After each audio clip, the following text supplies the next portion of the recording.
Hello, darlings. I'm just bringing up the Twitch chat here. Give me a minute. I'm behind everything today.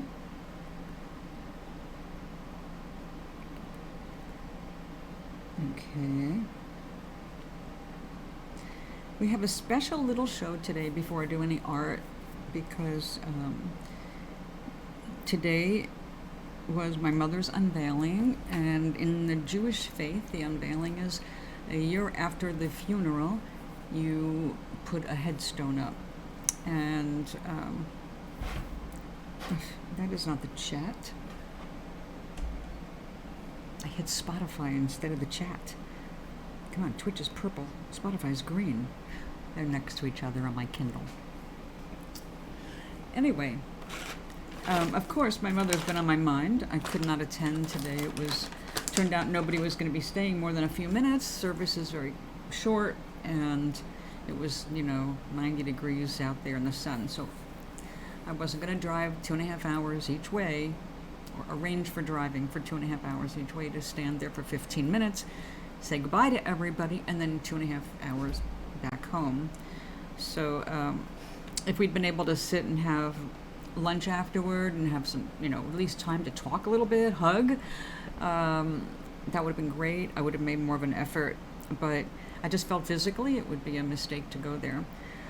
Now, the only reason I would go would be to see my stepfather and my sister, my niece, my brother, the only people that I would want to see anyway. But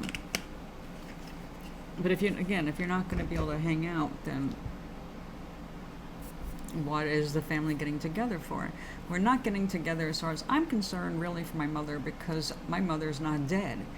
My mother's physical body died. That's something that all mortality, that's what mortality is, that we're temporary here. Our bodies are kind of like, well, they're merges. We merge with them, and they're borrowed in a way. We have to be good to them because, they're not all ours. And I will explain this when I tell you. I'm going to go over a few things. Because I've had of my friends, I've lost a couple of friends. Now, I know they're not lost, but I know that I can't send little things over to them or even just text. They're not there anymore. And I know that they're okay. They're better than okay. They're surrounded by love. They're about as magical as you can get without it being actual magic, because they're spirit. They are entities. They are thinking. They have an intelligence that is way beyond what mortals have. We are very arrogant about our brains, but we are so much more than what we're able to do and understand while in these bodies. We are limited in our visions, but not completely. Now, so many people are fascinated by near-death experiences. Well, I think they should be. I think they should pay attention to what people are coming back and saying, because they are getting a dose of reality when that happens. It's not just a bunch of chemicals getting loose in our brain. Rather, the experience is inspiring the chemistry. It's not the chemistry creating the experience. Now, I know that is likely to be debated, but what is most interesting for the public is there are several atheists who have gone on record writing about the experiences after they had nearly died, while they were suffering from hematoma, concussion. They came back from car accidents, operating room near deaths. They're remembering, they're coming back and telling us. Well, I have had near-death experiences, but not actual experiences, because although I did have to be revived, I cannot say that I remember anything from those. I do have 2 experiences, though, that happened while I was aware. One actually happened in a dream, and because it was dream, even though I understood the messages, I knew that my brain had to interpret things, and I never tout dreams as reality. I had a dream. I can say I had a dream. But in 1999, I was, I could say, blessed. Even though there's nobody doing the blessing, it's the universe itself. I was gifted an amazing experience while I was completely awake and unadulterated with anything but 2 cups of coffee and breakfast. So it was the most joyful, amazing experience of my entire life. So much so that a few days after, when I was able to talk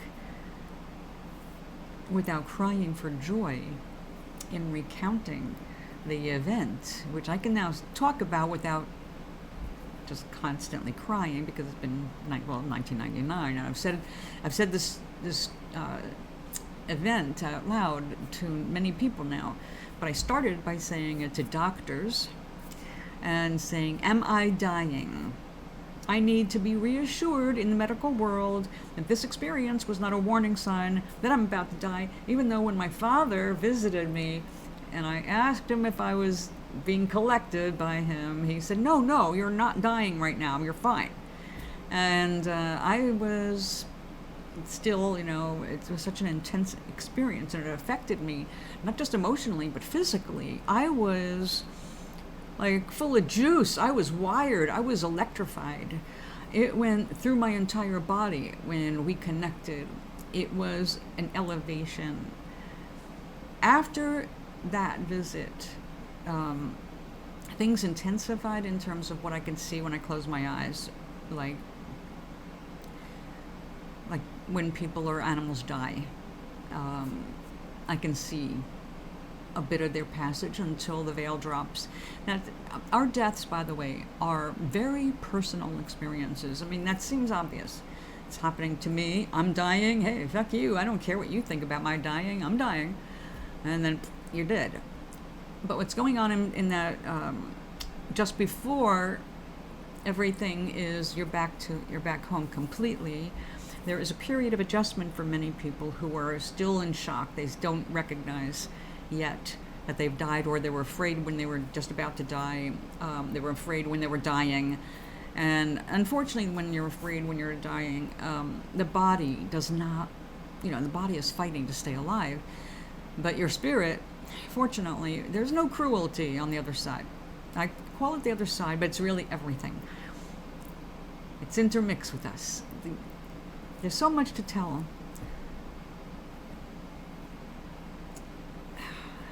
There was times I wanted to just start from the beginning of that one episode, but there was so much that I learned from that episode, and so much that more since then, that sometimes it feels like a jumble because everything wants to come out at once, and I have to control myself. And right now I'm actually a little hungry. I brought something to eat, something I'm going to try for the first time. Yeah, an impulse buy, but I do have a little tea left, so here, let's eat and calm down. While I eat, sometimes the food is kind of, it's grounding, and crunchy things definitely help grind you. Grind you. While you're grinding in your jaw, you're grounding your spirit right here into your body. All right, first time. All right, I was starving. I hadn't eaten breakfast. I had to hurry to go shopping with the old lady bus. I went to TJ Maxx, and on the checkout line I found this. And I wasn't sure what to expect, but usually with me you can't go wrong with dark chocolate. And I love coconut, and I love almonds. I'm not too crazy about almond butter. Hey, I'm glad to see you. I procrastinated so much in doing this show. Oh, wonderful, Bareka. Oh, I'm so glad you're here, Bareka, and Oinkness, because this is an important show. Because my friend's dying, and today is the anniversary of my mother's burial. Her headstone was revealed today and prayed over and all that. So I realize I'm so hungry, I'm getting Whenever I recount the story of my father's visit, it's like I'm drawing all that energy back into me, and it's wired energy. It's like electricity just filling my body. And if too much comes in, is it for you too? I mean, I know it is for me, but I'm not wearing black in mourning. I'm actually, in honor of my mother, I'm wearing this. One of the things I inherited from her, but she was able to give me personally. Ah, chocolate. Chalk, I know, right? Chalk XO. I guess chalk, kisses and hugs. All right, so that's what it looks like. It's like a peanut butter cup made with chocolate almond butter. Coated in chocolate, topped with coconut. But yeah, chocolate cocks would be about the only kind I'm accepting these days. Chocolate bunnies, chocolate cocks.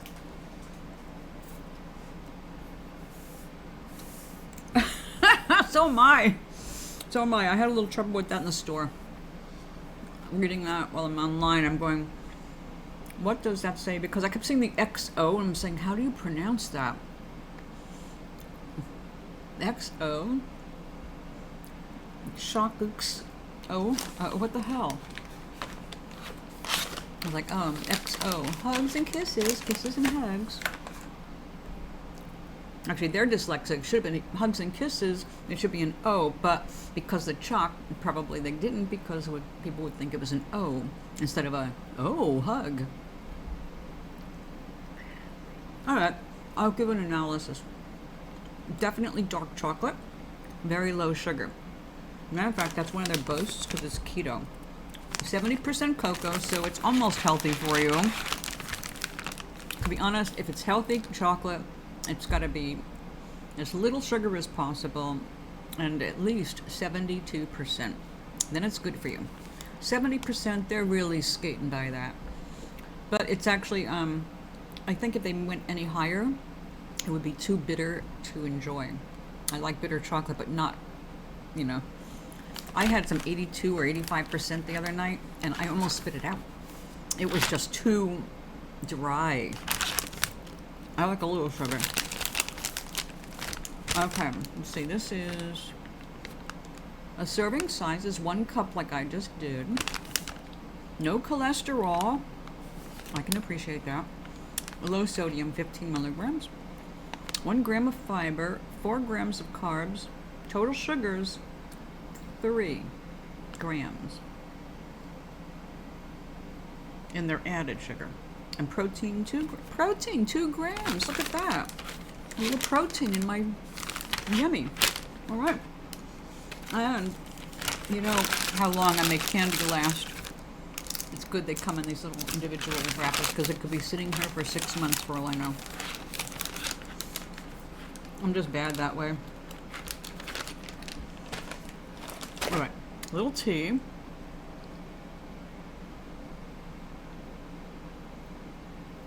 I have a little piece of food defrosting, soaking in wine. My monthly red meat, boy did I get ripped off. It's got to soak in marinade and something because right through the center of a thin little thing, little steak kind of a thing, big grizzle right through the center. So like, I'll be scraping this meat off. But I have to have some now and then intense protein that's not soy. And then I feel better. It's good for my anemia. Okay. All right. I don't want this to be like a lecture because it's not a lecture. And if you have questions, that'd be easier for me, questions about dying or death or what happens afterward. Is there a heaven or a hell? If you want to ask questions, I'm good with that. If you just want to listen to me talk about my father's visit, what he turned me on to, how I deal with that, One of the things that's what had it was like an near-death experience, okay, as described by people who have had near-death experience, except I was wide awake. So I'm really fortunate. I didn't have an actual injury impairing my memory or body. I mean, I've got my, twisted spine and all that stuff, but that's always like that. And there was nothing special. I was just washing my face in the bathroom when he appeared right there. That was the first thing. He was like a snowman. I couldn't really see his face, but it was like I saw an imposition of his face that I knew him as later. But I am not one of those people who's a ghost hunter. I don't want to see manifestations from the other side. I did not want my father in any form just manifesting there and looking real to these human eyes. I know that people might ask why, but I know my nervous system, and I felt that would be too much for my physical body. And I said, my human cannot stand that. My human cannot handle any more shock, okay? No more. Don't appear. I can feel you. We're communicating. You don't have to manifest in a physical. I feel where you are. I mean, and it was so clear that he was totally good at that. With that, it was like he didn't have to force anything on me, and he wouldn't. He was my dad. I know, as you already know, Oinkness, and I don't know, Bereka, if you've heard it, but when my father first appeared, the feeling that I got, this feeling of brightness, even though my eyes were open, and it was a sunny day, but it was still early morning, and it was snowing. It wasn't that sunny. And I was in the bathroom where we just had a little, narrow window. So it wasn't like really bright light or anything. And I hadn't hit my head on anything. I was looking in the mirror, actually, and I had gone like this, and I looked at something that came from a beating. Okay, and I said, thanks, Dad. And he was just there. It was like the moment was there. I had no nastiness in me at all. I had already forgiven him 2 years earlier. Everything was peaceful with us. I wasn't yearning to see him. I wasn't anything like that. He wasn't really on my mind. But when it was like the opening, the moment I said that, a door opened and he was there. So the love was amazing, and I did not recognize him. I was like, who are you? And I said, I'm your father. And as you know, my response was, God the Father? Because the love and the feeling of brightness in my whole being was so intense, I couldn't imagine it being my father. My father was a very mortal man, and he had a temper, So I did not expect that from my father. But he corrected me. He said, no, Noel, your father. And it was like, and then I saw, again, on this snowbally looking mummy thing, energy, it's like a overlay of the face that I knew. It was like enough that I was like, Daddy, But then I said, I don't want to see you. I mean, I love you. It wasn't that. He understood what I was saying. I didn't want to actually have him look solid. I just felt more than I could take. So he cooperated. And I stood in the bathroom for a while where we're communing, and a lot went down right there. Like, I didn't even think to sit down at the time.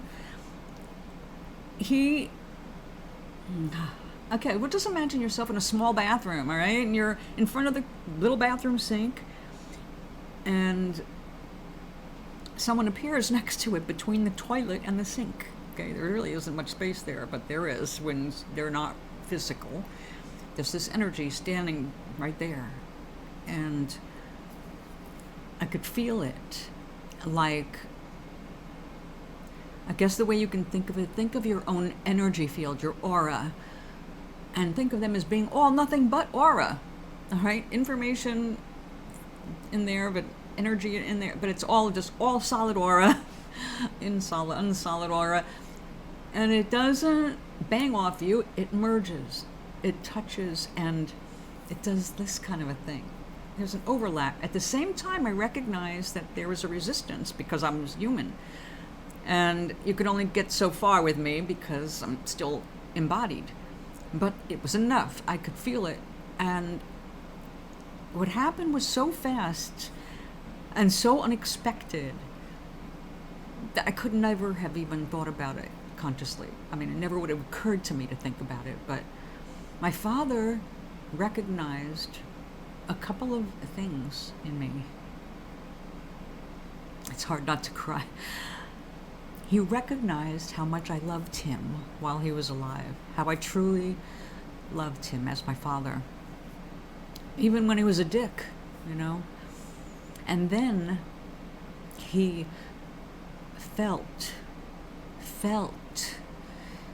absorbed, completely connected with all the pain he had caused me. And in that moment, his pain was even greater than mine. He experienced viscerally, he experienced the pain he caused me. He felt it completely. And then it got worse because then I felt bad for him. And it was like, no, I don't want you to feel bad. And then, you know, after everything calmed down, you know, energetically speaking, and there were apologies on a level that could never be carried with words or embraces. And it was truly a miracle right there. I would have been fine if that's all that happened. You know, that alone was such an awakening, such an enlightening time to understand how we are met by our loved ones. And I did question him earlier, but you already know about that. Like, am I dying? No, you know. So with my mom's burial, I knew we were just burying a box and a symbol, but I knew my mom was okay because my father kept reassuring me and explaining, but he didn't have to explain like words. So things were just so deep, and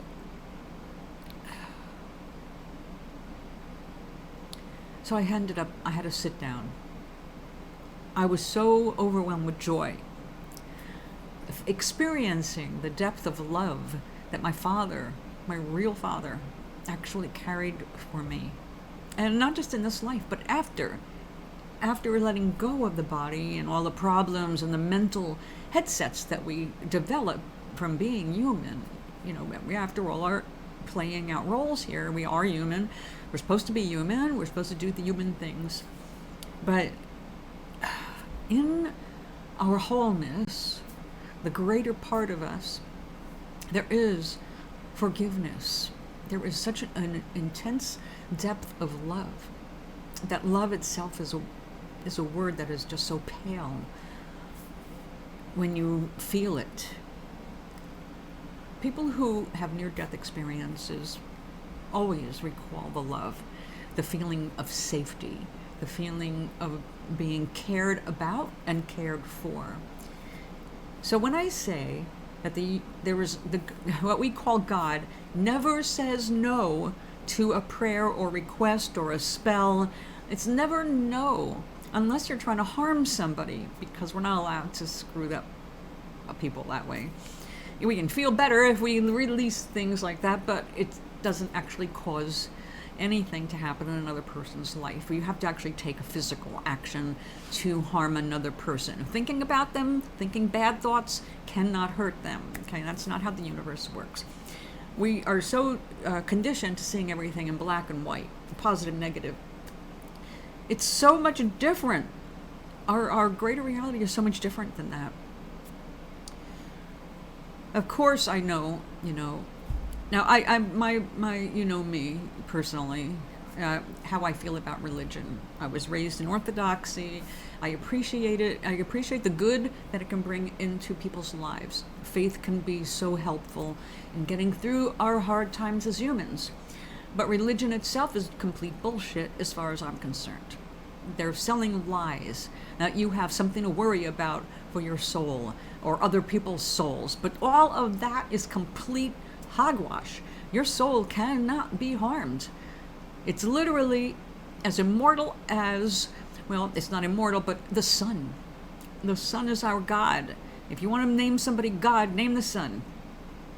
Because that's where so much of our energy is coming from and comes from. Of course, we can't get close to that because we will burn, right? Now, even in the Bible, or at least one of them, we talk about looking upon the face of God. No one can look upon the face of God without burning. And that's an intuitive understanding about the sun. Isn't that cool? Or hot.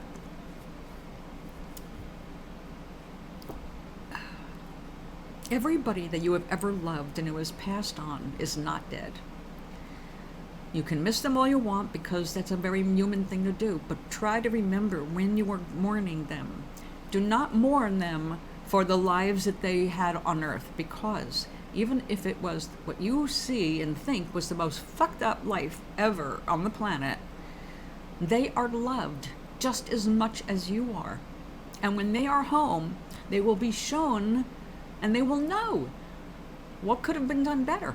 But they were also going to be filled with love and compassion and understanding, because it's hard to be human and a lot of things go off track. And sometimes, actually, part of the screwed up stuff is the track that we came here to check out and see if we could do it, see if we can surmount it, see if we can conquer it, change it, fix it, whatever. But that's a personal journey for everybody else. We all have our own thing, right? So my thing's mine, yours is yours. But what we do have consistently and without any kind of prejudice, it is here, it is your creator. It is not a thing. Well, I guess I could say it is more of a thing than a person. I mean, our creator is creation itself, and it is not a one thing. It is not. When you talk about gods are given personalities. Gods are made by man, and they have all kinds of flaws, because they are meant to reflect the different states of man and man's mind. And we give them lots of powers. But the thing is, we are here to experience our own power, but not alone. We're never alone. The entire universe is constantly working and moving things around and shifting energies to support whatever you most think and feel about.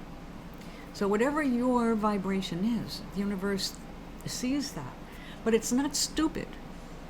It's not going to say, oh, yeah, we're just going to give him that because he's thinking about this terrible thing all day. He's terrified of spiders, so we're just going to keep throwing spiders at him. Well, you may have more encounters than the average person with spiders if you have a major, obsession about not going near a spider.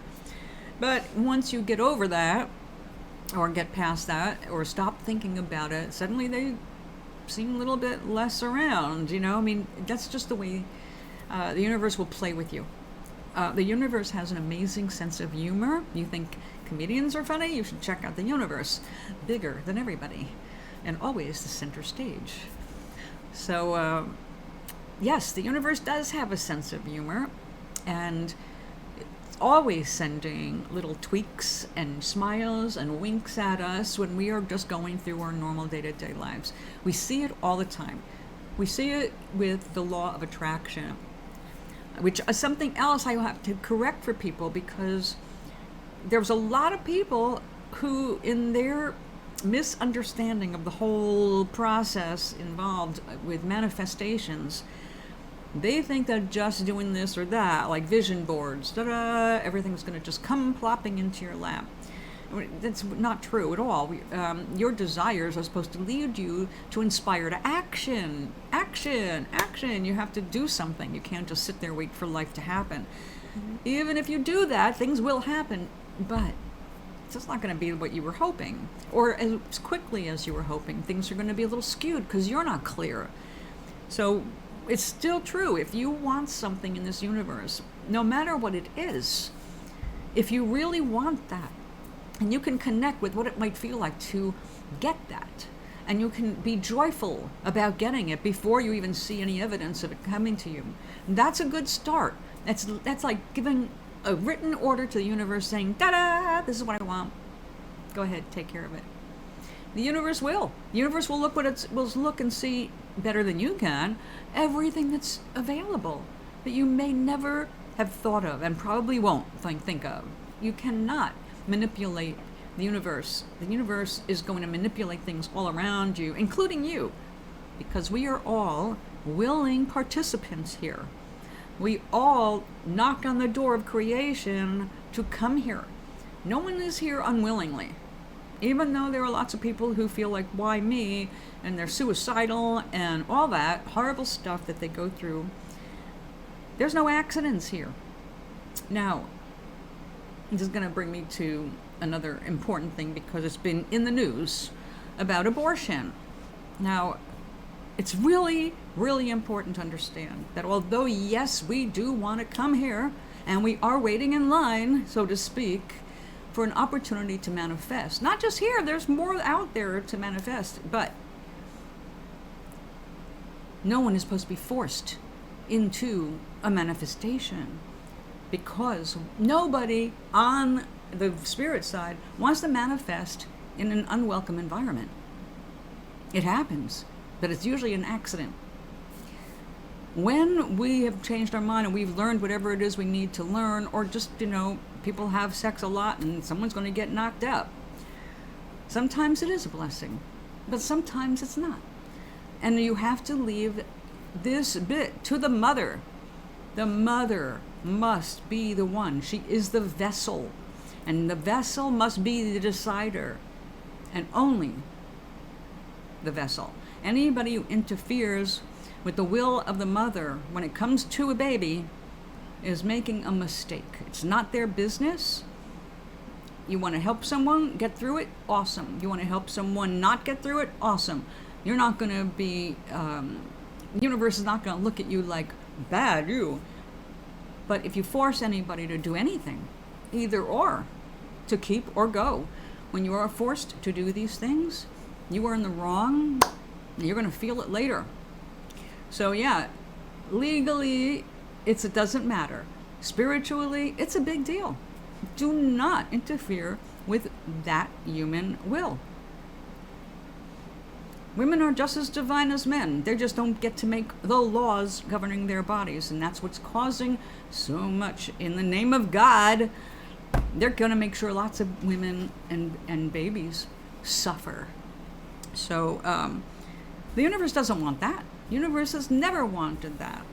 And just keep that in mind before anybody gets self-righteous about what other people are deciding for themselves. You're not following spirit if you force another person to do anything. Aside from general laws governing our behavior so that we can live in a civil society without stealing and killing each other, those are the important things. You're not supposed to be hurting people, but you will. We always hurt somebody because, we're human. We're learning how to be human. We're learning how to live on this planet. We're learning how to get along. We're learning about everything. All of these lessons are important, and we're all in different places, so we can't judge where someone else is by us. I am not special just because I had this experience. I'm special to me, just like you should be special to you. My experiences are special to me, and I'm thrilled to be able to share them because I'm hoping people will give more thought and less fear and less grief when they realize that you can still talk to your loved ones and they will hear you. And if you get quiet, you can feel them. The communication is not in words. They may try during your dreams, but during dreams we've got a lot of other chemistry going on, and sometimes it doesn't work very well. Not everyone is at the same skill level. Do you know what I mean?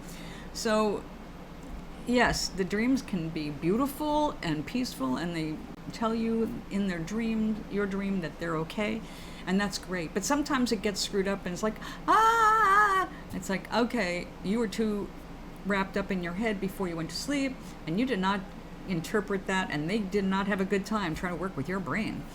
So you're going to have to wait for another opportunity to connect with them.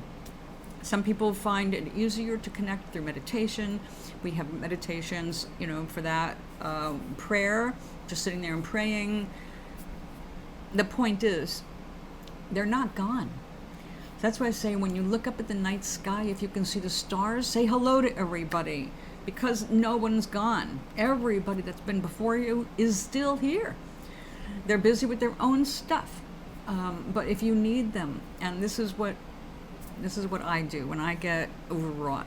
You know how upset I get about a lot of stuff these days with politics and civil rights and just basic human rights and stupid. I hate stupid. At the same time, my father is always there if I need him. And ironically, even though my mother and I were not really close, and we definitely had our issues, she's there too. She's there, and she inspires me in funny ways. My mom did have a good sense of humor.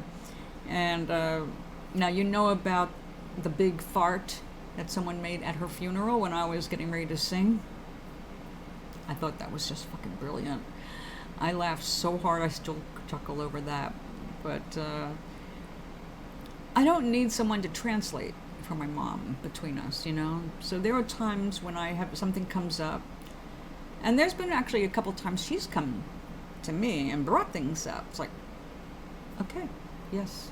And I have to question how I feel about them. We kind of have a feeling communing, But my father has found a really practical way. Yep, how can anybody forget that? Is that not just the best thing that can happen at a serious moment in a funeral?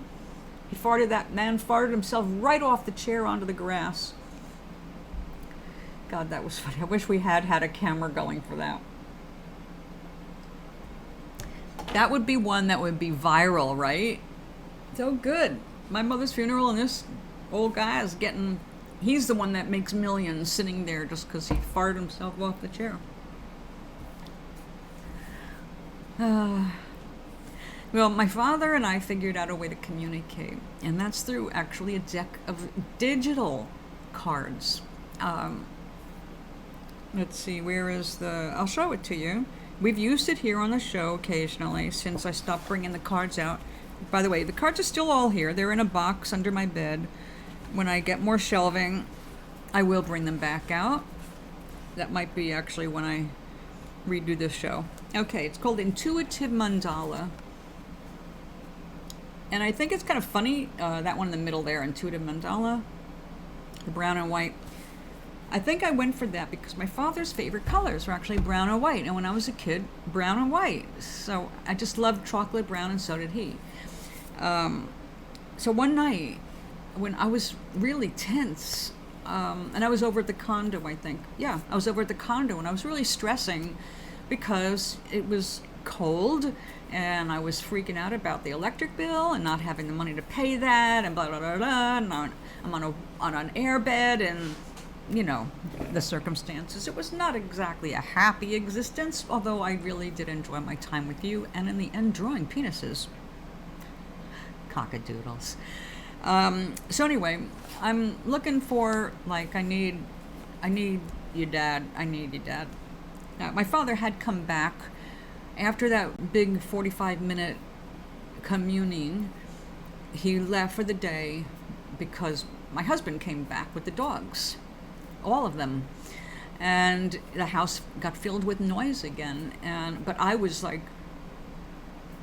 crying with joy.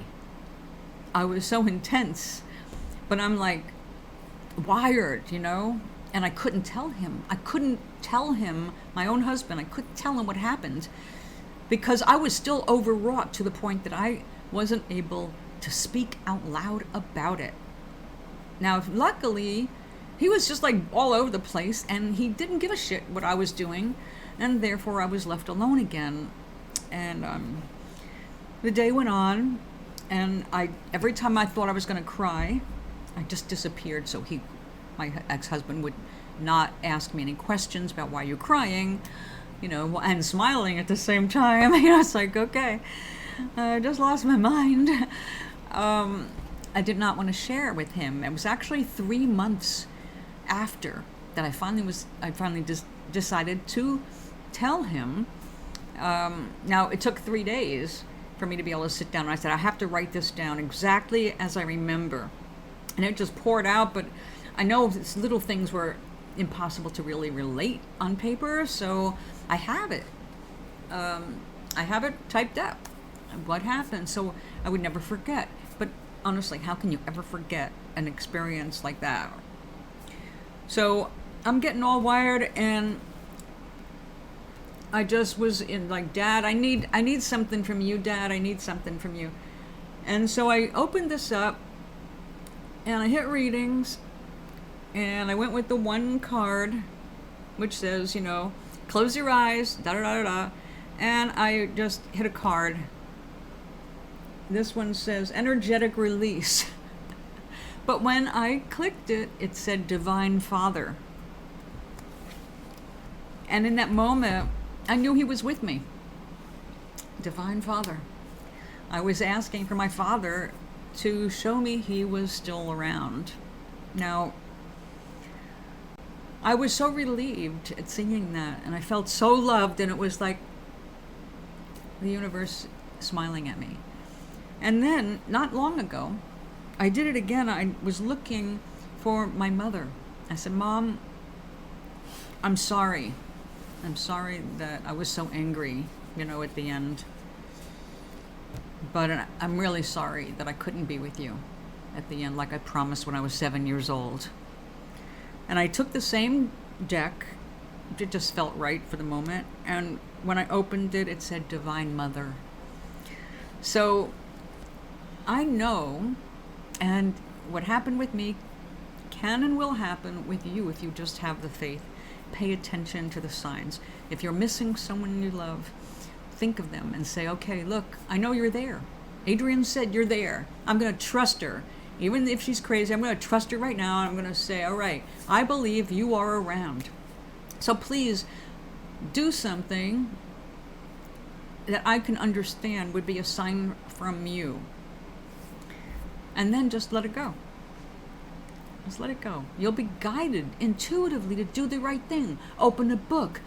Look in the right direction. There will be something that will be a signal from the person that you're missing. Because, like my friend Taylor,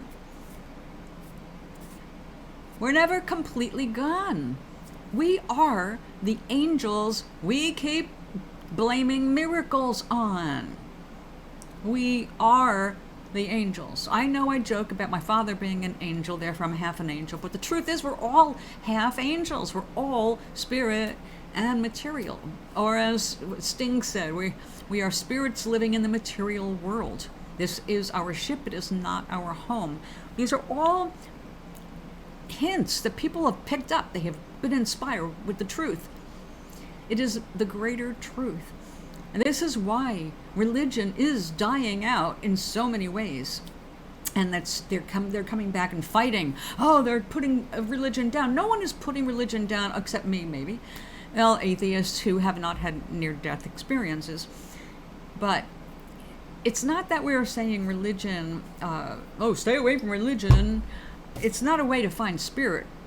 Religion does not teach you about spirit. It just teaches you about human, what's that? Not the word hypocrisy. Hierarchy, that's it. Hierarchy. It teaches you to bow to a master, essentially, in return for your eternal soul being safe. So I am telling you, the reason religion is now getting rejected is because more people are understanding the truth. They're having experiences of their own. This is one of the reasons that they did not want psychedelics to get out, because people were having religious experiences under the influence of LSD, psilocybin, and mescaline. So I'm not telling you to go and take drugs to have a mystical experience. It's actually not necessary, but it has been a shortcut for a lot of people.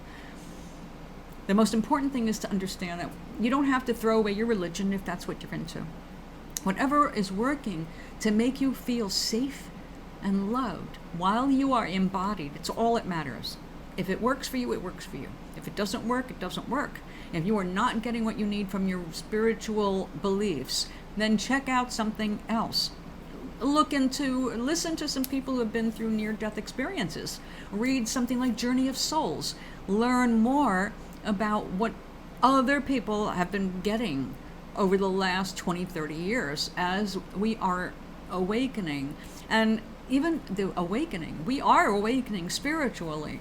And that's scaring the crap out of conservative people. And you know what? The conservative label is bullshit. What they are is they are a bunch of people who are terrified of life after death.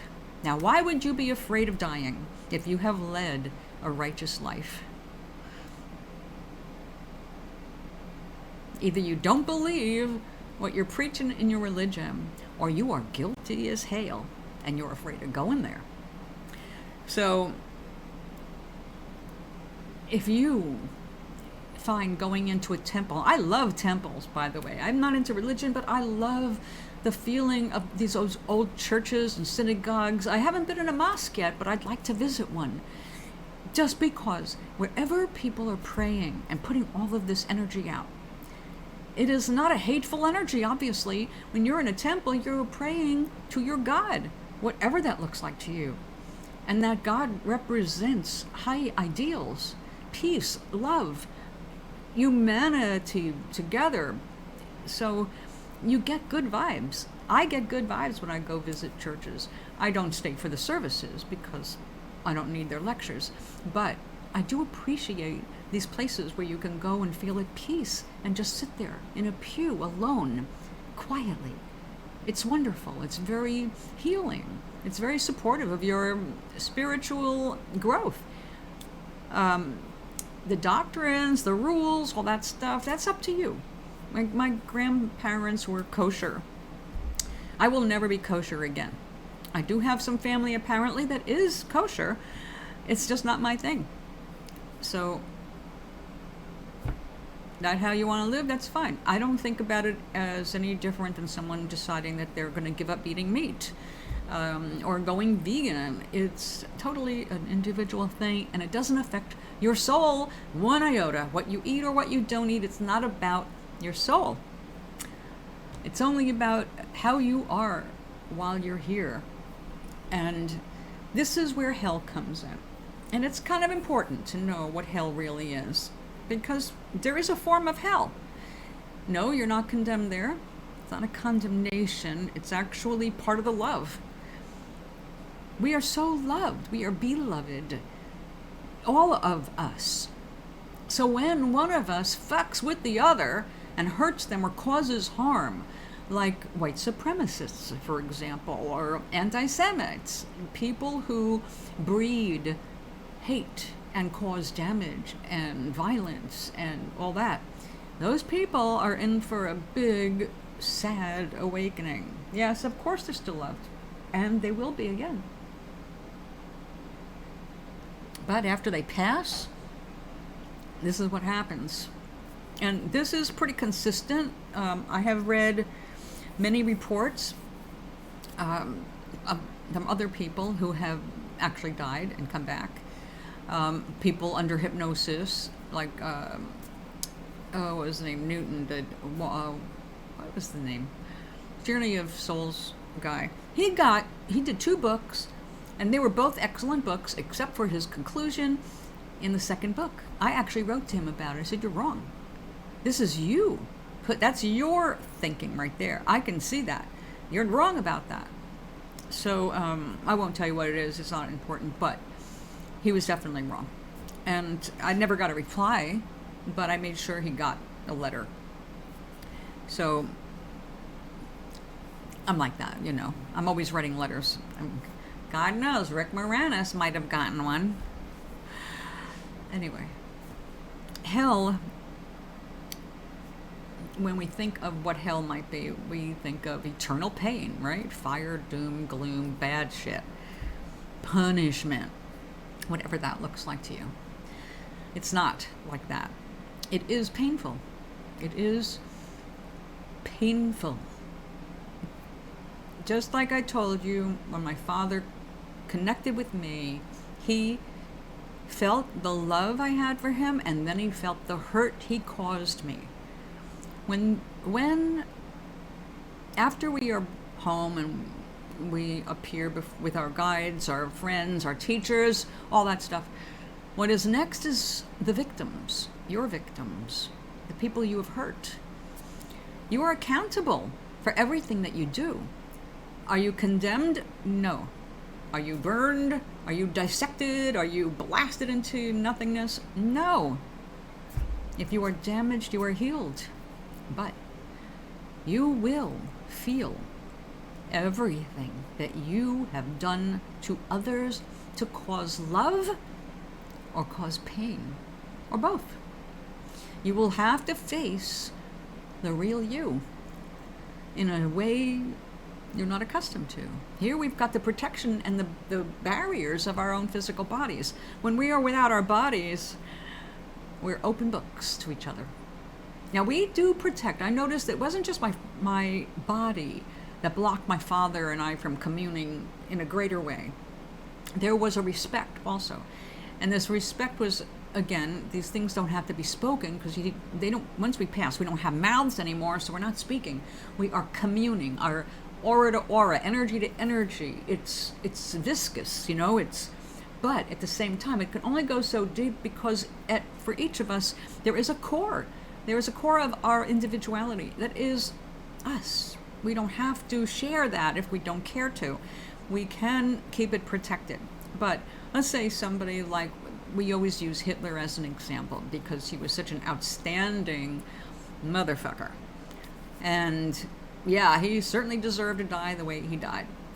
Should have been even worse. He actually got off easy with the cyanide pill. But everybody who suffered because of him, all of the people that he got working for him and causing more suffering, all of the suffering. Imagine 6 million people in line to make you feel what you made them feel.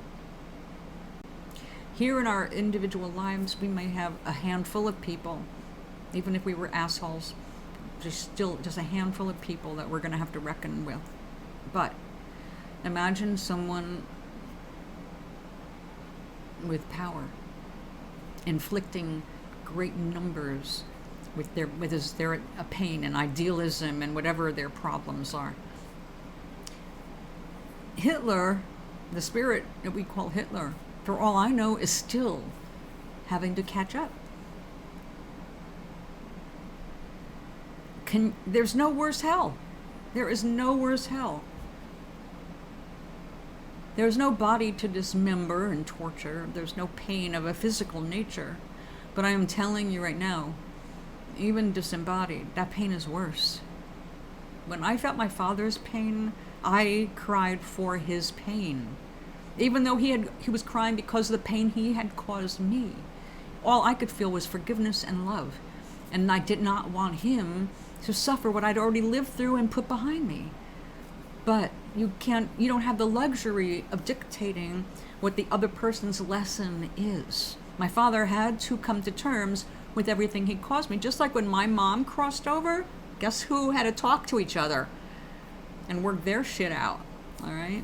We cannot interact with anybody here without there being another interaction. Although we do have small roles in other people's lives. We're many times simply actors in another person's life. So actually, most of this stuff is acting because our higher selves know we're immortal. But if you really paid attention to that, how would you treat everybody? How would you treat yourself? Right now, most people are just busy being people. And because they don't know, or they cannot see and they cannot feel, until they have some weird experience, like a near-death experience. Until that happens, they just cannot grasp how important it is that we pay attention to how we treat each other, and how important our honesty is, because you're not going to have an option about honesty after you cross over. Every deception is going to be out there. Everything is exposed. You cannot cheat on the universe. At the same time, like I'm saying, the universe has a sense of humor and completely understands, accepts, and loves us exactly as we are. So don't start lambasting yourself for the past. It's useless. Anybody that you have to encounter later, don't worry, you'll deal with it. But you will understand why, if you understand that's going to happen, why you might want to alter your own behavior in this life before you go home and face the music. Because you never get away with shit, all right? You cannot get away with anything. Everything is written in your own spirit. I mean, it's like it might as well be handwritten. Your entire everything you thought, said, and did is right there in your spirit. So don't even think about trying to fool anything. So the only person you're fooling will be yourself. Be honest with yourself. Honest assessment. What do you need to change for yourself? What do you want to make better in the world? What do you want to make better in your life? How do you want to treat people, knowing that you're going to eat your words? Make them sweet. I have to admonish myself frequently because I go into anxious periods. I know I am conditioned from my past, and I have to consciously bring myself back and consciously say, remember the joy that was the real story. Remember the love. That's the real story. Remember the compassion that is here for everybody. So, like, I've been fretting already about next summer, because right now I've been able to enjoy air conditioning in this hellhole of heat. I love my apartment, don't get me wrong. I love where I'm at. But summers are very bad when you're on a top floor with lots of windows facing sun. So I was already getting anxious about how am I going to pay my electric bills when I have no credit in my account like I have right now. Like right now I can enjoy being cool, at least in this room. What am I going to do next summer? There's no grants for cooling. So I was getting stressed out. And this morning, 4 o'clock in the morning, at 4:44, I have a wicked bad night sweat. And it's up, I'm up. It's like I can't go back to sleep after that. Because then after, like I'm dripping, and I stand in front of the fan, trying to and my heart's pounding. And this is normal. Although today was a rather hot one, I guess, because my bedroom got a little too warm. And it didn't get cool enough down outside last night to cool down everything outside of just what's in this little area. And so I was miserable at 4:44 this morning, and then I looked at the clock and I started laughing. It's 4:44. 4:44 is the number of mine now. I mean, I think it that way means you're an earth angel yourself. If you see 4:44, it's a reminder you are an earth angel, meaning you're here to help people while you're here. Not just about you. It's about what you can do for others. So I was like, okay, all right. I'll figure this out. And it just reminded me to get a grip. It's not next summer yet. There a lot of things can happen between now and next summer. The universe has provided for me at every turn. The universe has not let me down at all. Everything that I have needed, think about it. You have witnessed my life now for years. And yes, shit has happened and things got bad. But every time I was about to literally have no place to sleep, something came through within hours. I mean, I went from here to here to here to here to here to here. It took me 5 years, actually 6 years, to get here. But there was always a net. Every time I fell, there was a net to catch me. I never fell. So you see what I'm saying? And I've never been hunger. I've never suffered hunger. Every time I get close to being hungry, well, it's my own fault if I don't cook something for myself, but aside from that, I have not actually run out of food. I've gotten close. Like this week, I ran out of like chicken and stuff like that. But and then I have a closet full of beans and rice and macaroni and cheese and, you know, garbanzo beans and lentils. I mean, I've got food. I'm not going to starve. I've got canned fish, you know. It's like the universe is not going to let me fall because I know what the universe is now. I know it's there for me. I know I'm supported. It's not a vain thing. It's not a boast. It's not because I'm special. It's because I just understand now that we're all safe. And every time we get caught up with the fear, we have to get a grip and just say, okay, I relax. If the universe wants me to go this way, whatever the universe directs me to do, I will do that. I'm not going to try and control the universe. I just let the universe know what I need and then wait. It'll be there. It'll be showing up. Something happens, and that's exactly what has happened time after time after time. Even if it takes years and years, like that songwriter carried his card around, not even realizing who it was. I thought it was something completely different. And it turns out, oh, he's a songwriter, and he's no longer in Los Angeles where I met him. He's an hour away from me in the same state I'm in. Like, oh, we both moved 3,000 miles away from where we met to be where we can meet again. Okay. Oh, I should be eating.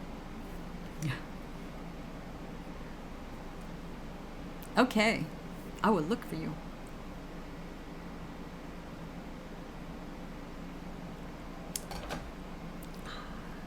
So, anyway, while you're gone, I will go ahead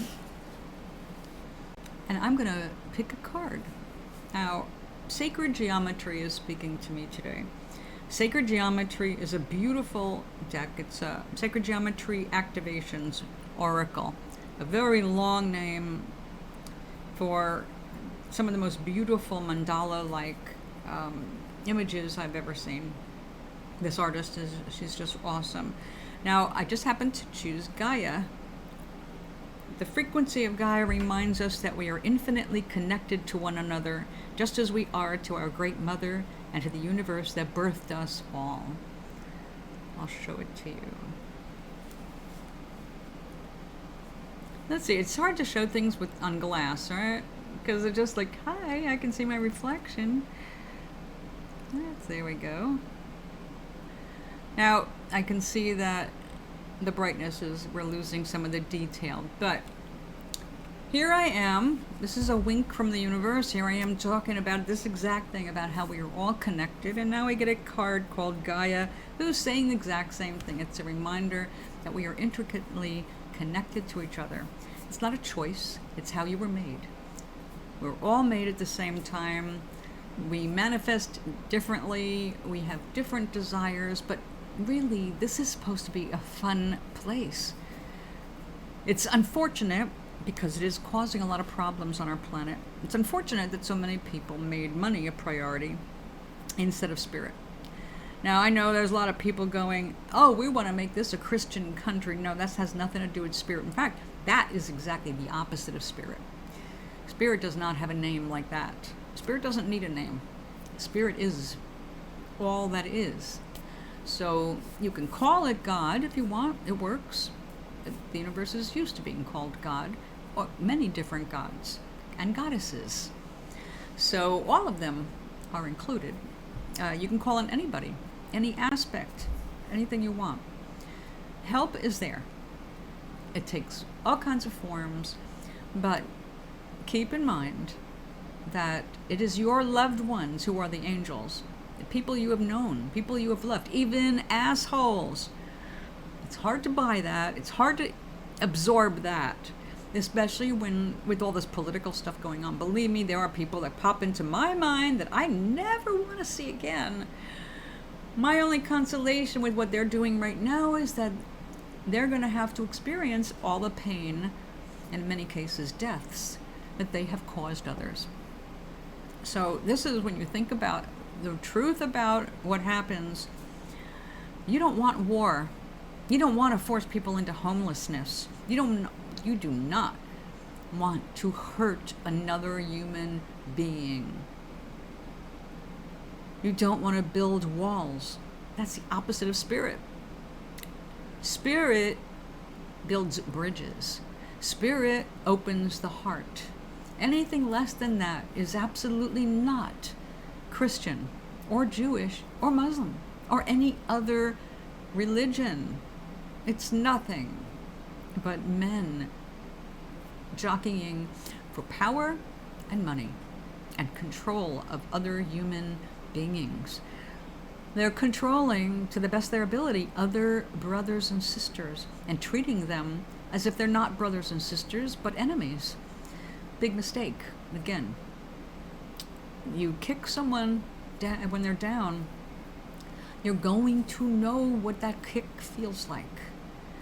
Intimately. Way deeper than a physical kick. You will wish it had just been a physical kick. There is nothing more.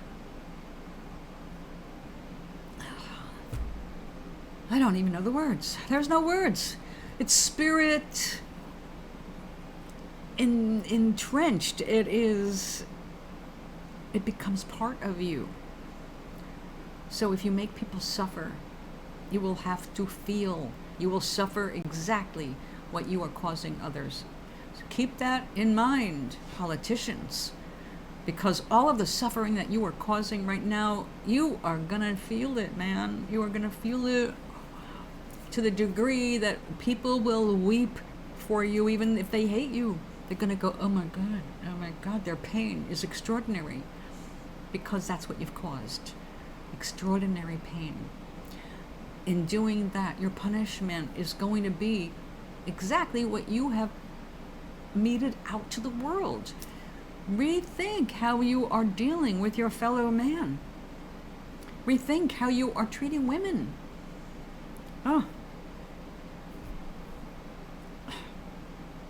We create so many imbalances on this planet, and then we want to blame all kinds of different things. But the bottom line is always going to come down to being us. Only humans do these things.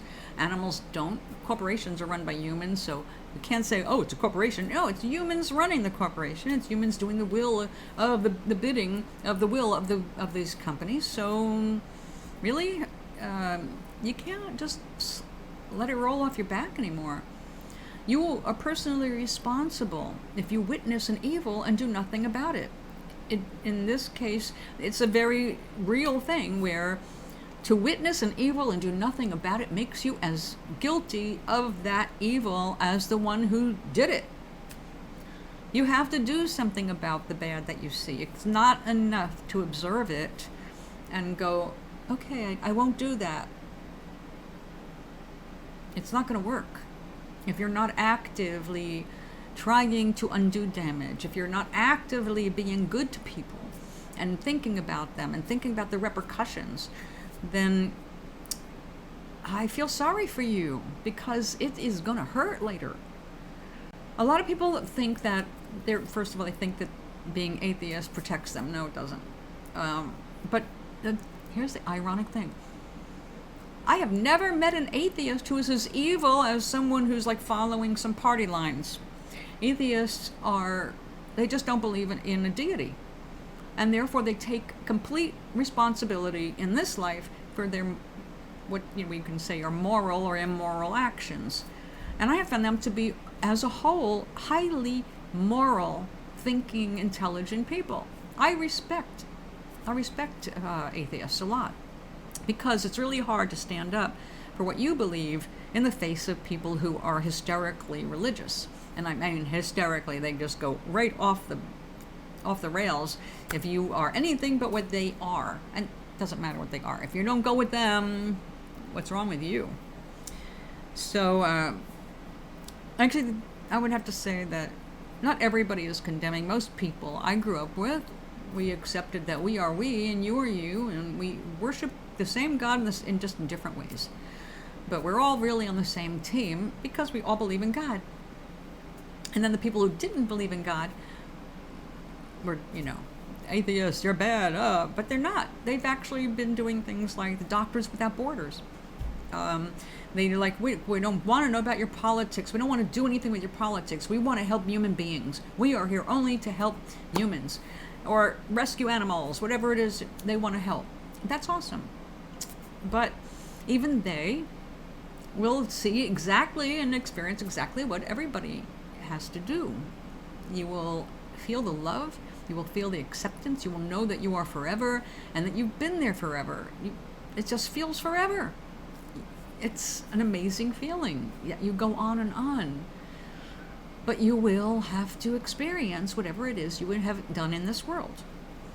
So are you judged? Not by others so much as yourself. Do you have to face hell? To some degree, yeah. I discovered that through my father's visit that everything that you've done that you might just be embarrassed about, where you accidentally hurt someone, or where you lost your temper, or you said things you didn't even really mean, but you said them and you knew they were mean when you said them. You will have to feel whatever hurt you caused that person, even if it was when you were a kid. Yes, your whole life. When we talk about life review, this is a tiny little these lives are really tiny, but our experience, our real being that doesn't have a body, it knows everything you've done, everything you've experienced. That's the whole idea. Come here and you live as a human. You experience everything through the filter of a human. So you have interpretations that have to go through the human brain. And the only way you can interpret stuff that goes through your brain is for whatever your upbringing brought you, your schools, the opinions of your elders, your people in authority.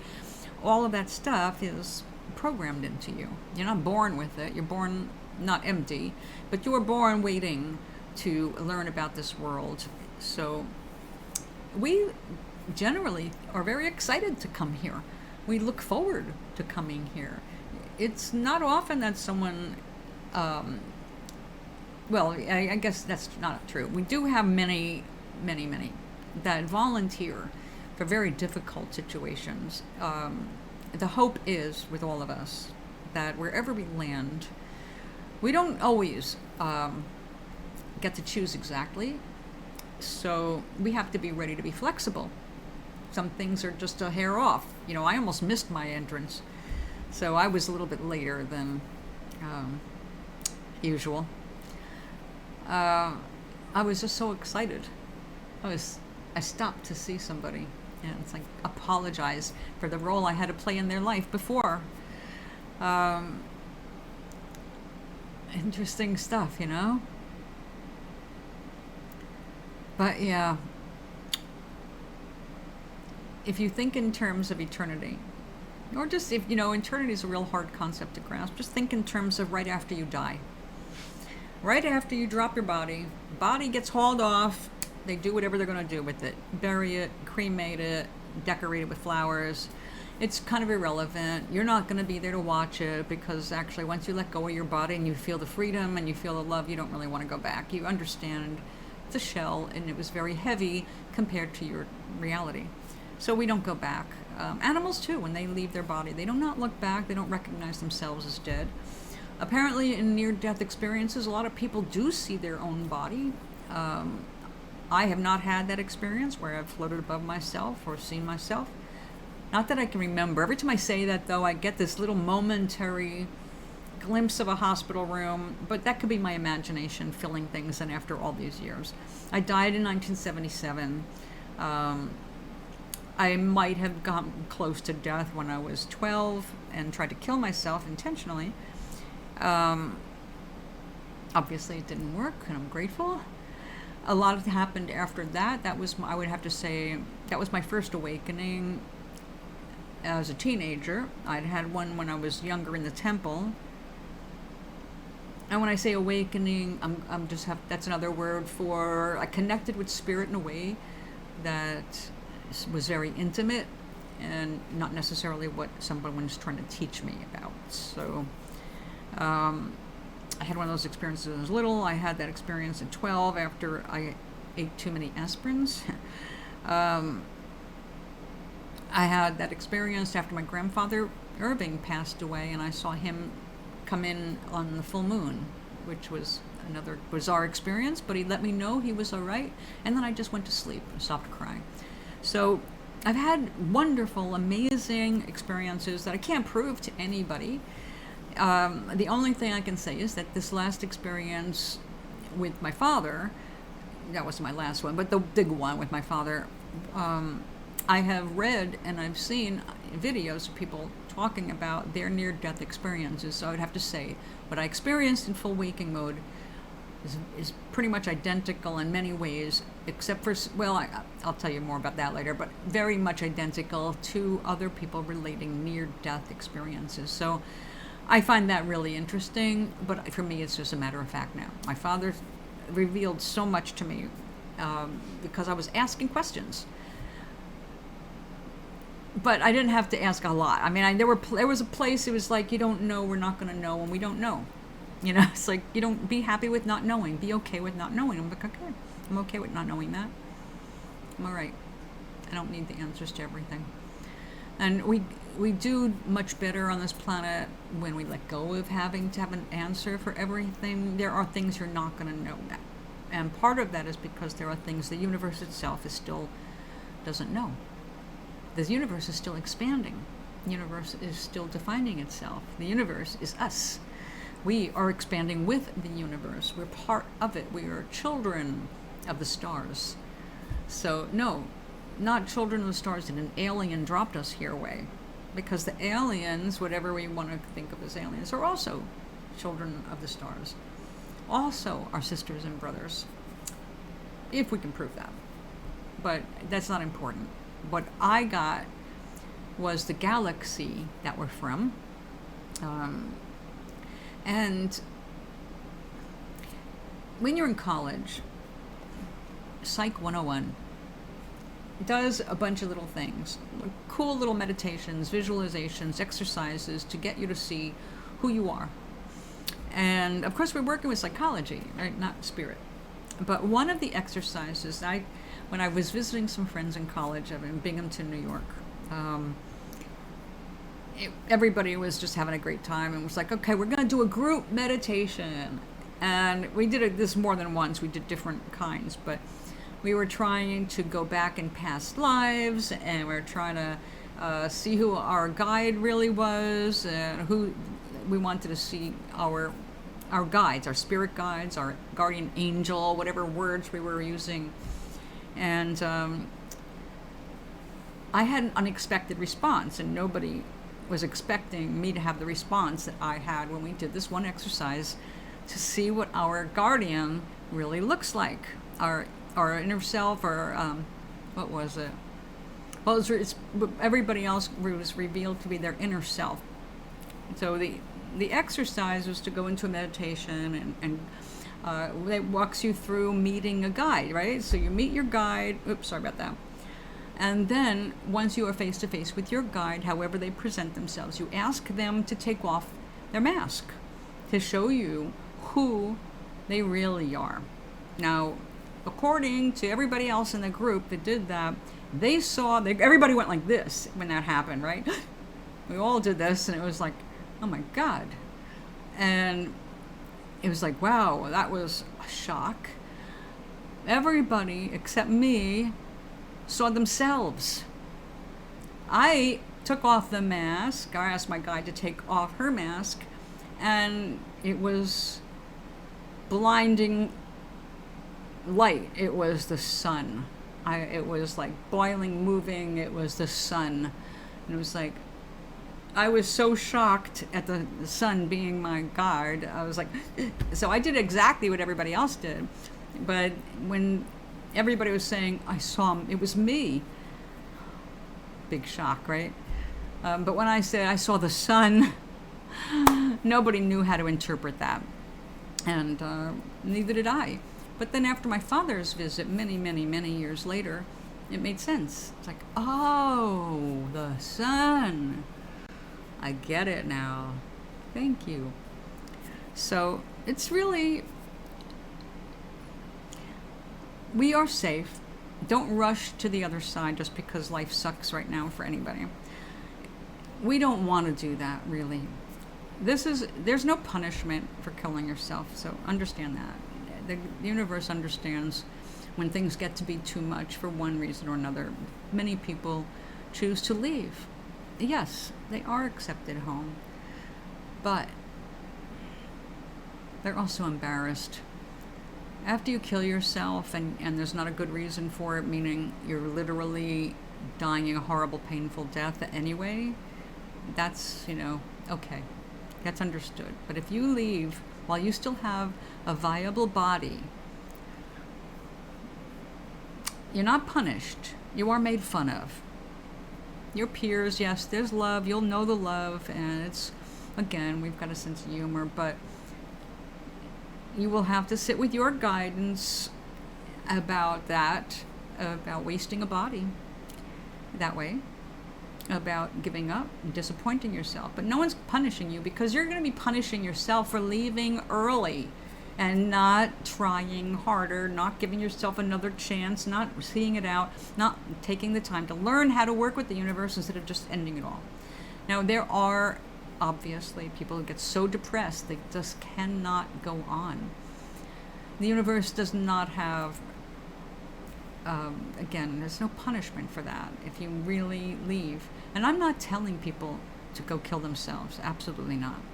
I'm telling you, you don't want to do it. There's a lot of reasons. It's not a sin. You're not going to be punished if you do that, all right? It will be very bad for everybody you've left behind. And then you're going to have to feel all the pain you inflicted by taking yourself off the planet.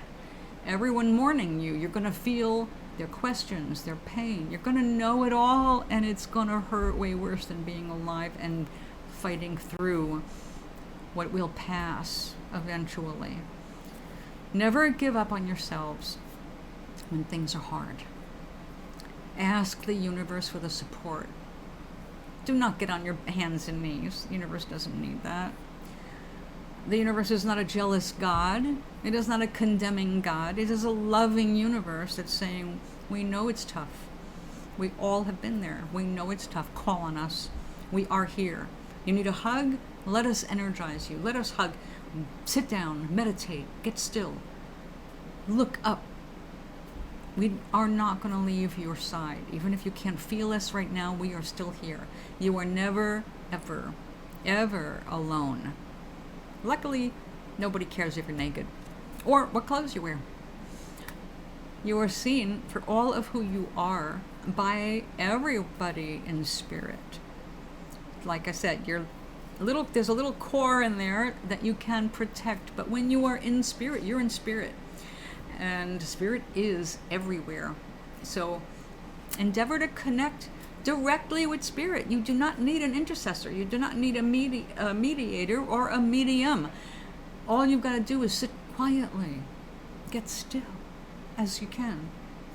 Look at something beautiful. Go for a walk in nature. Sit by running water or the ocean. Calm yourself and say, universe. Or even better, if someone you love has crossed over, ask for them. It could be anybody, a friend, a family member, but somebody that you liked, even somebody famous who passed on.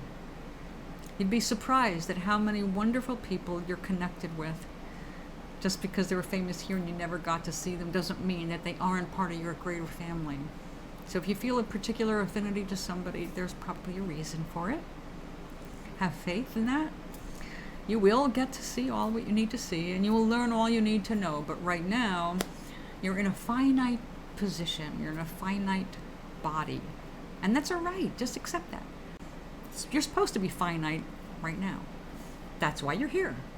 When you're done with here, you go back home. And home is way bigger. Some people are afraid of it.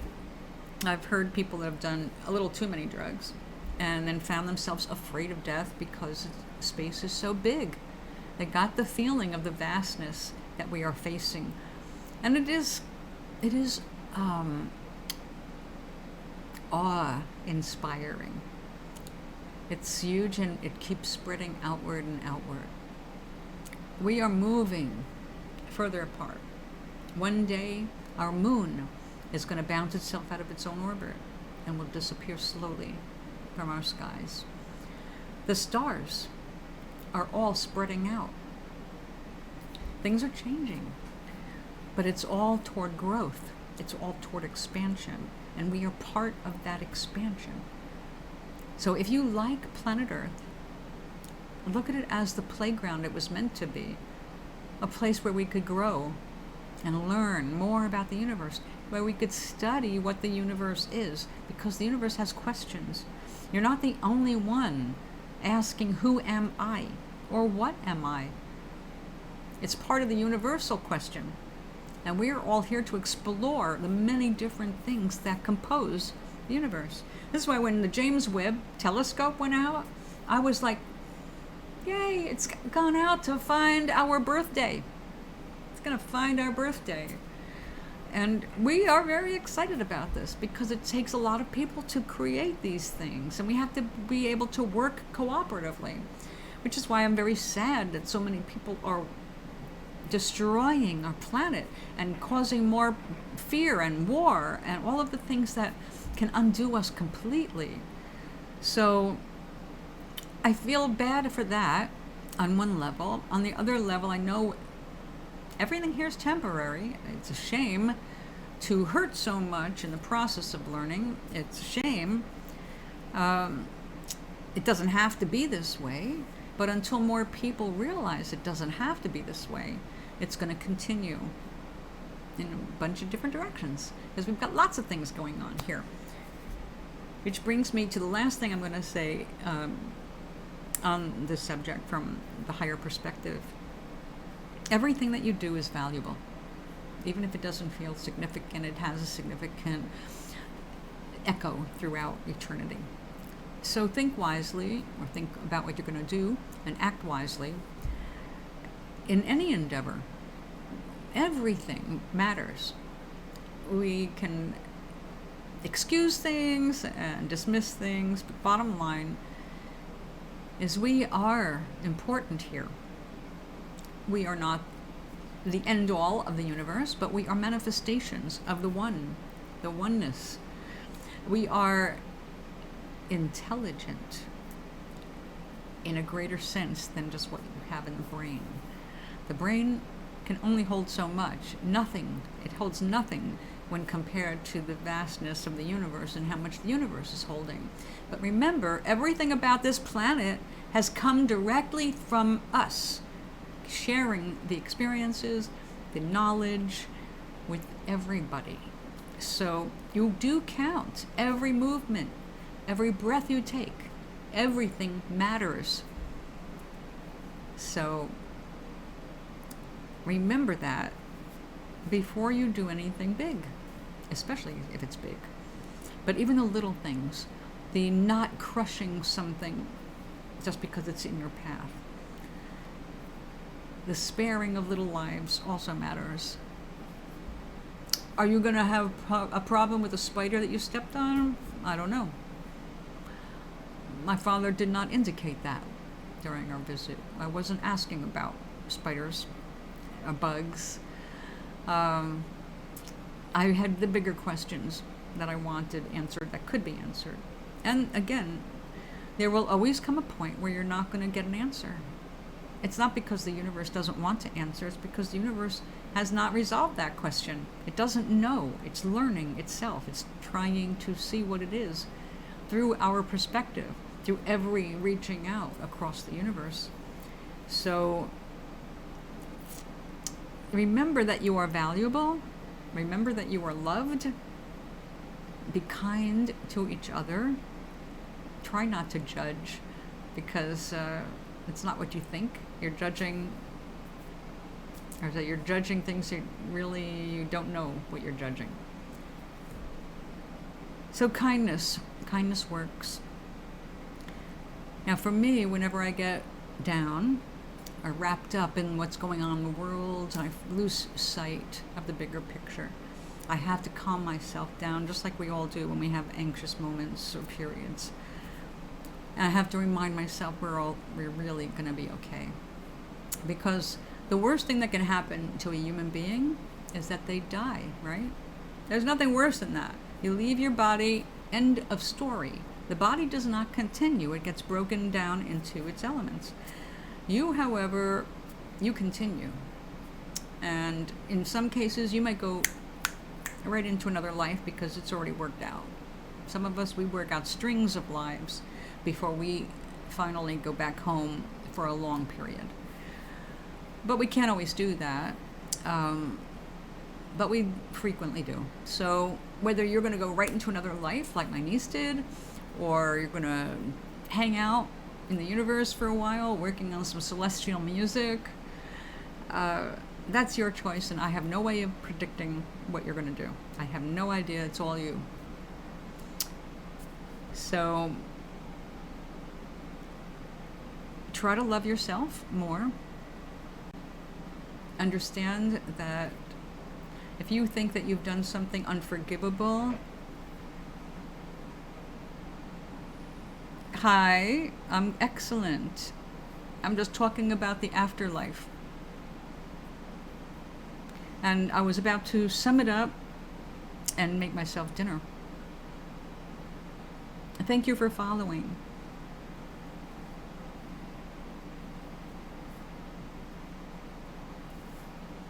Oh yes, definitely. You don't need to use caps, that's yelling.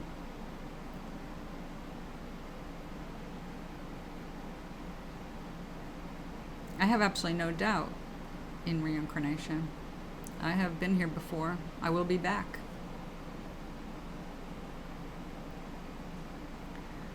Really? I've never seen you before. Where are you from?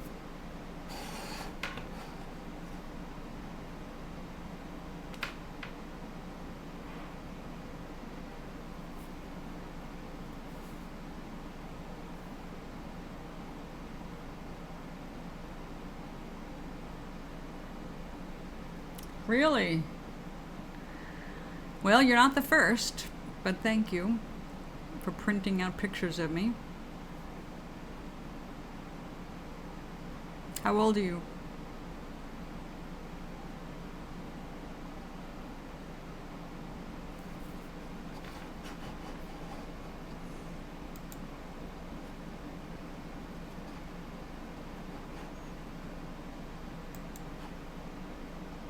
I'm having a fabulous day. Actually, it's dinner time for me. How about you?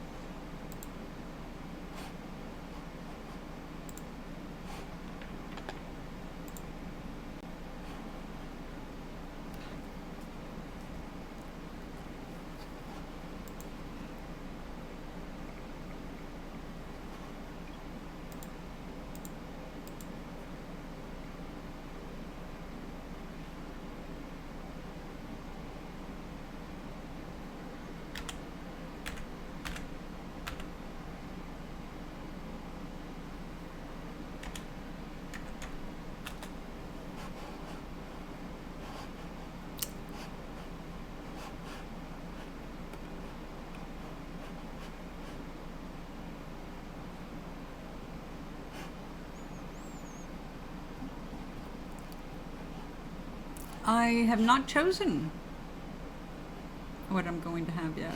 Well, you're very late for dinner. I mean, you're 5 hours ahead of me, aren't you?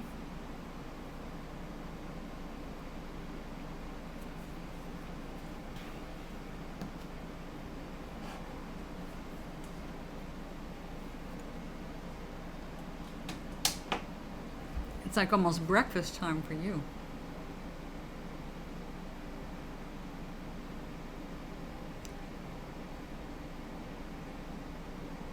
So you've been on Twitch since 2015. What made you finally talk? I'm psychic. So what made you finally talk after all these years and just starting to follow me in like, 13 minutes ago?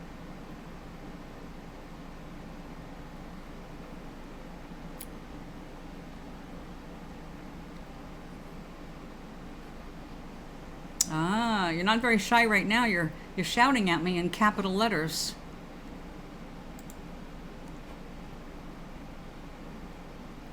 And Koala Kush, I'm with you.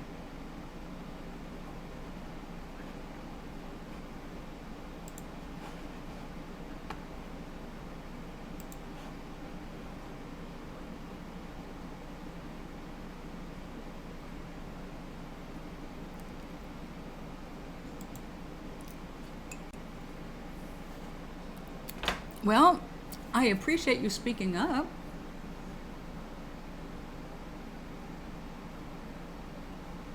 You look tearful there. Why?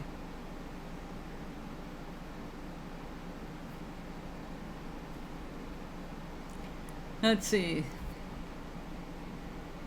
Yeah, it's like what? 1:20 in the morning? What are you even doing up?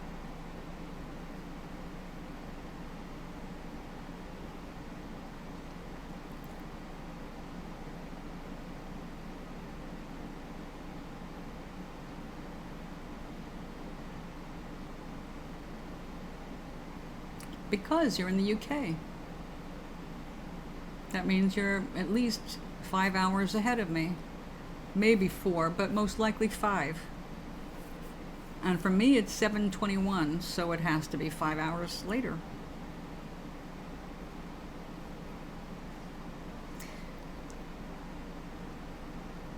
Hi, Koala. If you were listening, you would know that I'm talking about what it's like after you die. How do you think I know that? Am I a Fed? Really? Do I look like I work for the federal government of anybody?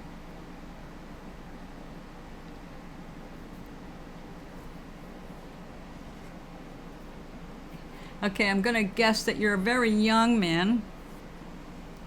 That you might be a teenager, in fact. So do you agree with the following statement? Fuck the feds. No, I don't agree with the following statement.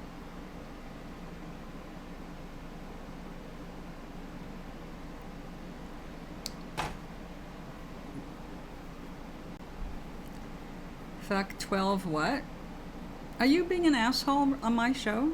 Because I will ban you. No problem.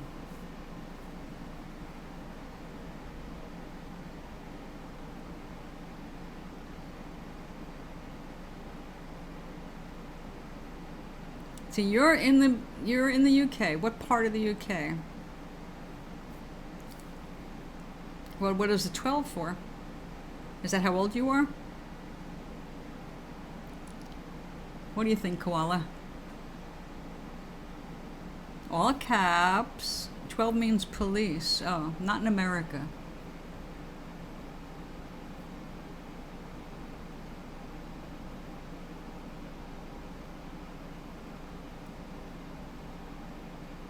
Yorkshire.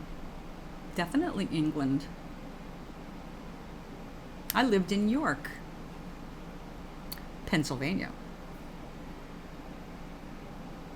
No, seriously, man, how old are you?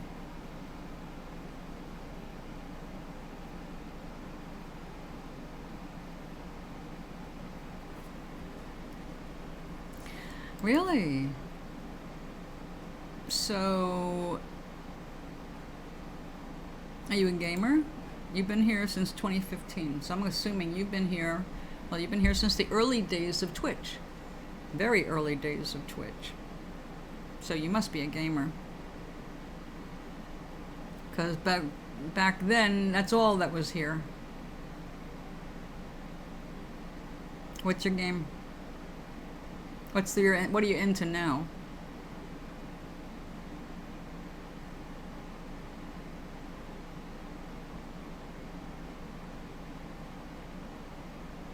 Ah, really? No wonder you hate the police. Isn't that like part of the game too?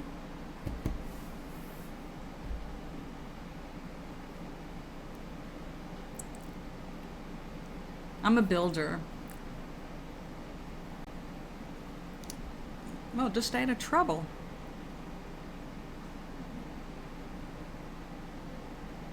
Oh, no. I'm into SimCity. I've been playing SimCity for 31 years, since it was invented. So now I have a mobile version. I really like it.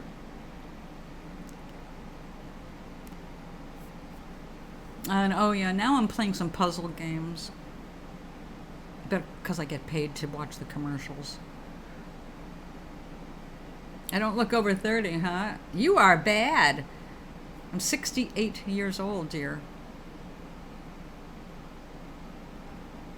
But thank you.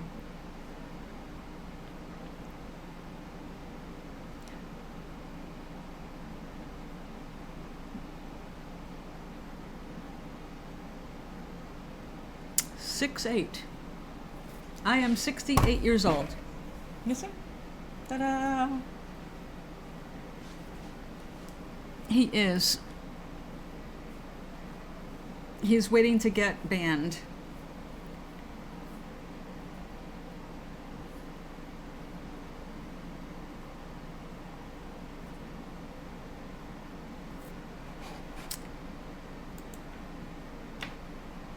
But I'm not worried. Oinkness, are you back?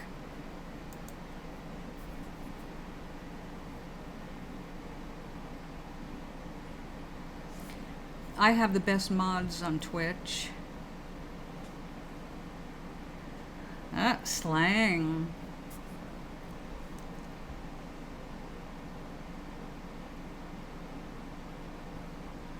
Hold on, I have to go get something.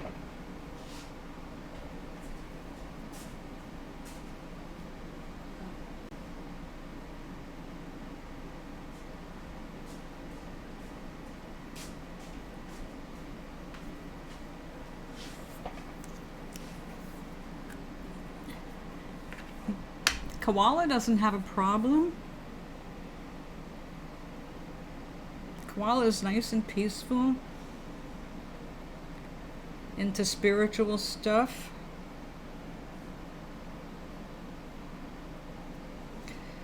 Oh, Agnes, thank you so much for this. My friend sent me this and it is awesome.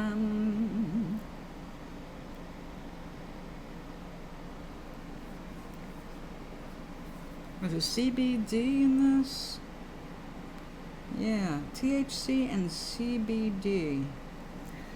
You just rub it on. I have some raw nerve endings. Boy, are you old. Popping the perks. Do you know what perks are? Because does this look like a perk to you? You are outdated, man. I don't believe you're 27. You must be 80. Popping the perks.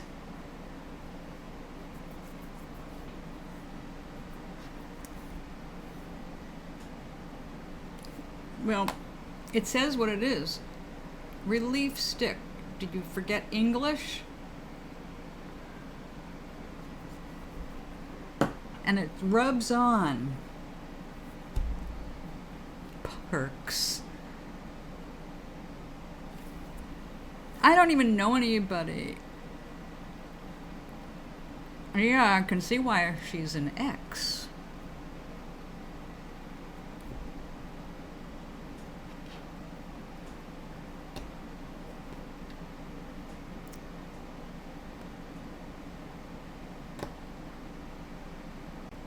Have a feeling it was her choice.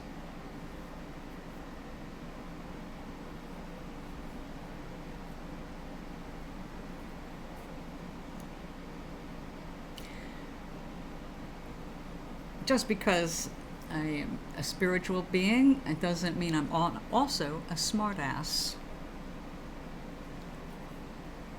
Oh, honey, you're a baby. You're a baby. You're easy.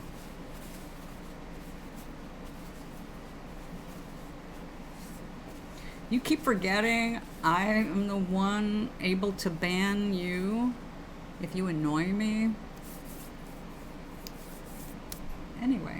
It doesn't matter. Say whatever you want, because I'm going to have to go for a little bit and make myself some dinner. And then, if I'm in the mood, I will come back and do some artwork. Now, I did want to bring that up. Let me get my other screen up. All right. You can't see it. Honey, you don't have enough to hold.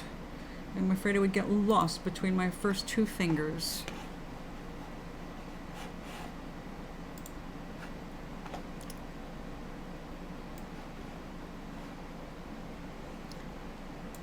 Can you spar with me? I don't think so.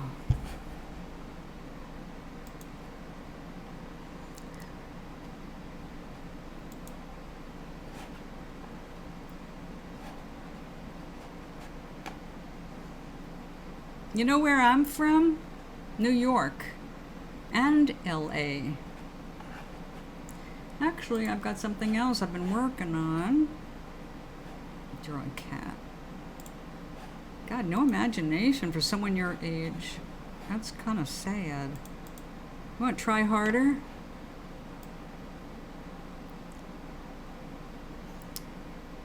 I am getting to the end, finally.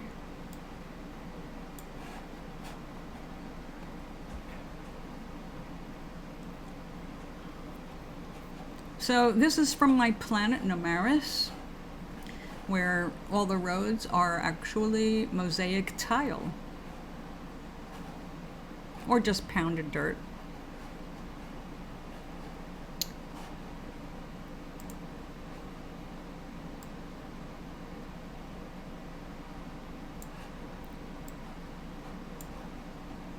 Yes, I drew that with a stylus on my graphics pad. So, but if you want cartoon, you want a cat, let's see, let's do a new one. All right. Oh. Let's see.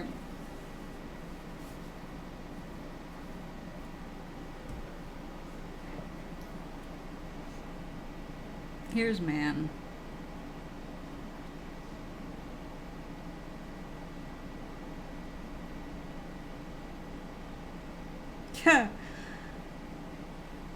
In England, huh?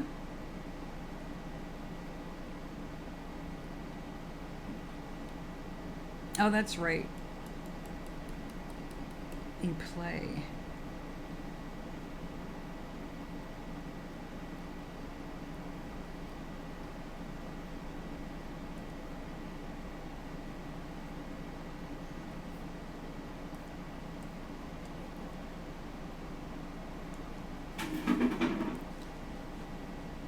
That's you. Not boobs. It's a picture of you.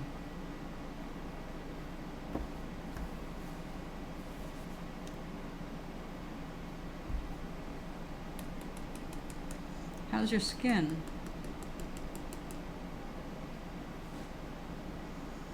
"27, talking about wood. You must have pimples."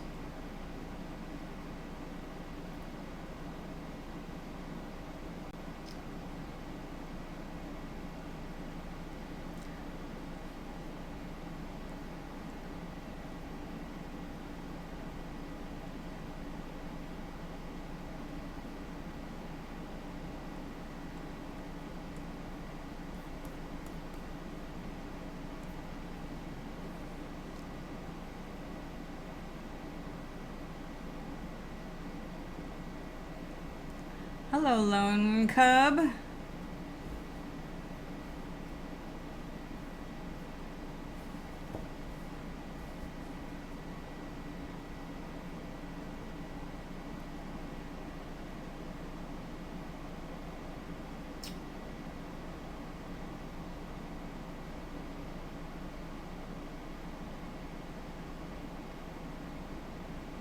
Act like children, I'll teach you like children. Oh, you're paranoid, aren't you? All about feds. What have you been doing that you have to worry about?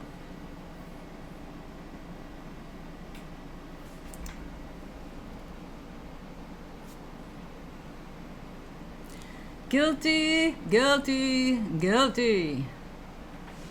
Lone chill.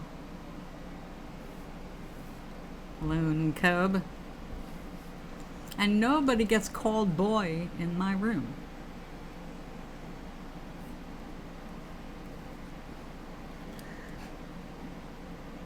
I'll have my mod pop you right out of this room.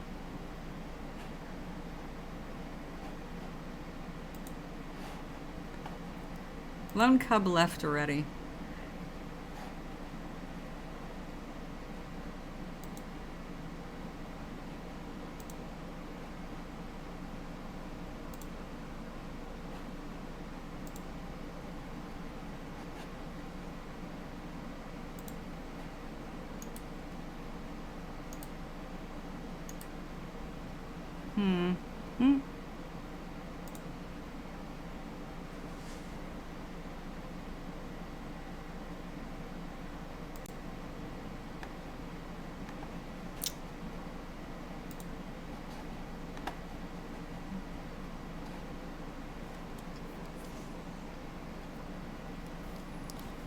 I do give people second chances.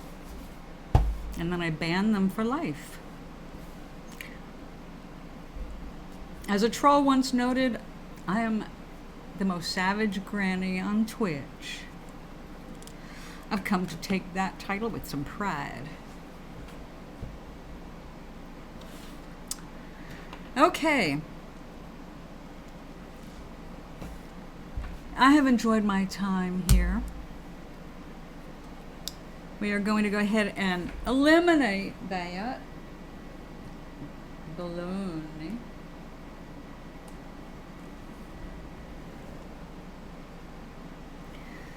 This is why I never get upset when people annoy me in the room, because I know I have all the power.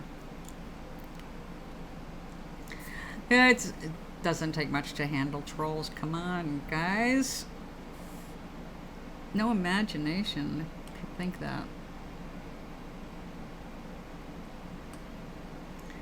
Don't save. I don't need that. The endless window. There we go.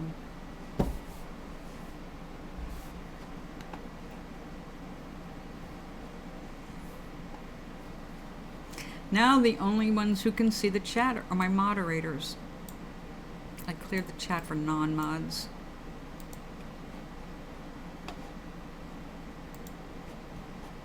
That's just so when my mods come in, they can see who's been getting, you know, dumb in my room.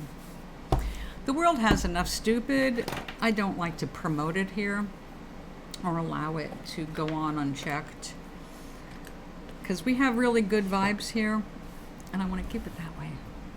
So I'm going to say goodnight for now. It is 7:30. I think it's time I make something to eat so I can get to bed at a reasonable time. I will be back tomorrow. And for those who want to hear more about the afterlife, you'll be able to come back and watch this stream after I save it. Koala, thank you so much for saying hi and speaking up. Have a wonderful evening. If I don't see you tomorrow, have a great weekend.